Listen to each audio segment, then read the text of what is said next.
Aujourd'hui, on aborde ce que vous savez, mais non d'un hibou ce que vous ne savez pas à propos de la saga Harry Potter.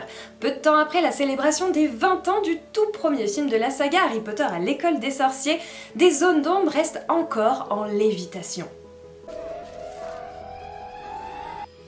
Alors on ne va pas en faire tout un chaudron, mais on va quand même aller percer les mystères de l'étrange, ces zones de l'œuvre de la saga restées dans l'ombre.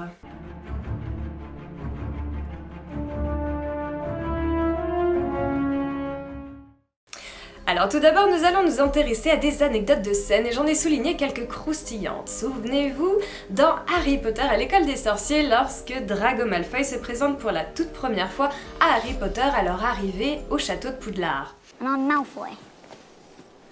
Draco Malfoy. La façon dont Drago Malfoy se présente alors dans cette scène à Harry Potter est révélatrice. C'est tout simplement un hommage fait à James Bond. Regardez. The name's Bond. James Bond. Mais bien avant d'arriver à Poudlard, nous avons une autre scène emblématique qui est celle de la voie 9-3/4, lorsque Harry cherche désespérément le Poudlard Express pour la toute première fois. Il voit alors au loin sur le quai un contrôleur et il se dirige vers lui pour lui demander où se trouve cette fameuse voie 9-3/4. À cet instant précis où Harry s'avance vers le contrôleur, à l'écran on voit que celui-ci est déjà occupé à renseigner une femme qui tient d'ailleurs un bébé dans ses bras. Sur votre gauche, madame. Et cette femme n'est autre que l'actrice Géraldine Somerville. Et c'est d'ailleurs la même actrice qui jouera le rôle de la mère d'Harry Potter dans la saga, c'est-à-dire Lily Potter. Et souvenez-vous maintenant de Touffu, cet adorable chien, non plutôt ce monstre à 3 têtes, qui est le gardien de la pierre philosophale dans Harry Potter à l'école des sorciers. Fort aimable. Alors cette créature est en fait totalement inspirée de la mythologie grecque et plus précisément de Cerbère, ce chien gardien des enfers. Pour clore maintenant cette partie sur les anecdotes de scène, et pour les petits curieux, si vous avez prêté l'œil à l'écran, vous avez sans nul doute remarqué l'inscription magnifique qui est gravée en haut du miroir de Riséd et qui est la suivante. Alors si on la lit maintenant de droite à gauche, on peut comprendre « I show not your face, but your heart's desire », c'est-à-dire en français « Je ne montre pas ton visage, mais de ton cœur, le désir ». C'est-à-dire que ce miroir de Riséd montre en fait le plus profond désir que l'on a au fond de soi-même. C'est ce qui se produira pour Harry, qui verra ses défunts parents dans le reflet du miroir de Riséd. Et maintenant, nous allons nous intéresser aux inspirations de l'auteur J.K. Rowling. Si on creuse un petit peu plus, on s'aperçoit qu'elle s'est fortement inspirée du latin pour inventer les incantations et les sortilèges de la saga. Petrificus totalis. Si on commence par un sort d'usage quotidien, et si on prend par exemple le sortilège d'attraction Actio, qui a pour but de faire venir à soi un objet, eh bien stricto sensu en latin, Actio signifie « j'appelle ». Actio éclair de feu! Si l'on prend maintenant le sortilège de défense Expelliarmus, qui permet d'ôter la baguette des doigts de quelqu'un, en général son ennemi, Expelliarmus! eh bien ici nous avons le mélange de deux mots latins, expellere qui signifie expulser et arma qui signifie arme, donc expulser l'arme. Toujours dans les sortilèges de défense maintenant, intéressons-nous au plus connu Expecto Patronum, qui a pour but de faire apparaître un esprit protecteur contre les détraqueurs. Expecto Patronum!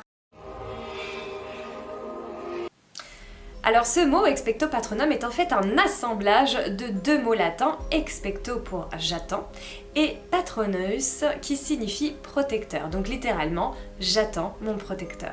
Intéressons-nous maintenant à un sort bien moins sympathique, c'est le sortilège Doloris, dont les pauvres parents de Neuvillon-du-Bas ont d'ailleurs fait les frais auprès de la mange-mort Bellatrix Lestrange. Oh, Doloris! Alors Doloris vient du latin crucio, mais en version originale, c'est-à-dire en anglais, en langue anglaise, et qui signifie tout simplement « je torture ». Et si l'on reste dans le registre des sortilèges un peu sombres, on y trouve également celui de l'Imperium. Alors il faut savoir que l'incantation Imperius permet de prendre le contrôle total sur une personne. Elle vient donc du mot imperare qui signifie imposer, commander. Donc là, dans ce sortilège, on retrouve bien les deux. J'impose mon commandement totale à une personne. Vous vous souvenez maintenant sans doute de cette célèbre scène où Hermione fait une démonstration de lévitation de plumes à Ron. Et c'est le fameux sortilège Wingardium Leviosa. Wingardium Leviosa. Alors ce sortilège de lévitation est composé d'une association de 3 mots. Wing qui signifie en anglais aile, Ardium qui vient du latin et qui signifie tout ce qui est en hauteur, et enfin Leviosa du latin levo qui signifie tout simplement je soulève. Alors après ce petit cours, j'ai envie de vous dire inspiration latine, oui, mais pas que. J.K. Rowling s'est aussi inspirée de dialectes africains comme le sidiki pour inventer le sortilège Alohomora, sortilège de déverrouillage qui permet d'ouvrir une porte fermée. Alohomora. Et on finit maintenant les inspirations de l'auteur concernant les incantations et les sortilèges par le plus redouté, Avada Kedavra. Avada Kedavra! Alors ce sortilège est d'origine araméenne et très fortement utilisé par Lord Voldemort qui en fait même son chouchou et qui signifie stricto sensu que la chose soit détruite. Et si on allait maintenant faire un petit tour du côté des acteurs et on commence ce room tour des acteurs de la saga Harry Potter avec Tom Felton. Avant d'être choisi pour interpréter le rôle de Drago Malfoy tout au long de la saga Harry Potter, il faut savoir que l'acteur Tom Felton avait initialement passé 2 autres auditions, celle pour le rôle de Harry Potter et celle pour le rôle de Ron Weasley. On continue avec Sir Alec Guinness, très connu pour certaines de ses interprétations d'acteurs, notamment celle de Obi-Wan Kenobi par exemple. Il faut savoir que cet acteur avait été présélectionné pour interpréter le rôle d'Albus Dumbledore dans la saga des films Harry Potter. Malheureusement, celui-ci est décédé peu de temps avant le tournage du tout premier film Harry Potter à l'école des sorciers, et il a alors été remplacé par le célèbre acteur Richard Harris. Et en parlant de cet acteur qui a changé donc peu de temps avant le début du tournage de la saga, il faut savoir aussi qu'il y a certains acteurs qui ont eux changé pendant le tournage de la saga Harry Potter. C'est le cas d'ailleurs toujours pour ce personnage, Albus Dumbledore, qui a d'abord été interprété par Richard Harris dans les 2 premiers films, et suite au décès malheureux de l'acteur, il a été remplacé par Michael Gambon qui prendra la suite pour ce rôle. Mais bien d'autres personnages de la saga ont connu plusieurs visages au cours des tournages. C'est le cas par exemple de la grosse dame qui a changé d'actrice à partir du 3e opus. C'est également le cas de Voldemort, de Katy Bell, Helena Serdaigle, de Gripsec, le gobelin de Gringotts, ou encore de Pansy Parkinson qui à elle seule a connu 4 actrices différentes. Mais ce phénomène n'est pas isolé puisque cette année encore les rôles changent. C'est le cas du mage noir, le célèbre Gerald Grindelwald, qui sera désormais joué par l'acteur Mads Mikkelsen dans le nouveau volet des Animaux Fantastiques, prévu en sortie cette année en avril 2022. Jusqu'alors, le rôle était joué par Johnny Depp. Et on finit ce room tour des acteurs avec la tante Pétunia. Savez-vous que Pétunia Dursley, qui recueille du coup son neveu Harry Potter à la mort de ses parents, tient son nom dans le langage des fleurs du pétunia, une fleur particulièrement belle, mais dont la signification dans le langage des fleurs est l'obstacle et la colère. On comprend donc là beaucoup mieux le choix de l'auteur J.K. Rowling. On aborde maintenant les divergences entre les livres et les films. Alors entre les 7 livres écrits par l'auteur J.K. Rowling et l'adaptation cinématographique des 8 films de la saga Harry Potter, il existe une multitude de divergences, relevant simplement du bon sens ou de choix de production. Néanmoins, dans Harry Potter à l'école des sorciers, il y a une différence capitale dont je me devais de vous parler dans cette vidéo. Si on commence par le livre, dans le chapitre numéro 4 intitulé Le gardien des clés, Hagrid débarque dans la cabane sur le rocher où se sont réfugiés la famille Dursley emmenant avec eux Harry Potter. Et au même moment cette nuit-là, Harry fête ses 11 ans, c'est son anniversaire. Et pour l'occasion, le géant lui apporte un gros gâteau au chocolat, alors certes un peu fondu, mais sur lequel est parfaitement orthographié d'un glaçage vert « Joyeux anniversaire Harry ».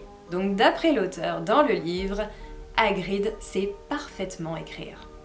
Or dans le film, lorsque le gâteau d'anniversaire apporté par Hagrid à Harry Potter est présenté à l'écran, eh bien celui-ci présente bien sûr un glaçage vert avec un joyeux anniversaire Harry, mais celui-ci est très mal orthographié, regardez.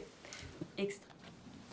Et puisqu'on parle d'Hagrid, il faut savoir que l'acteur Robbie Coltrane, qui interprète ce rôle tout au long de la saga Harry Potter, pour l'anecdote, a été le tout premier casté.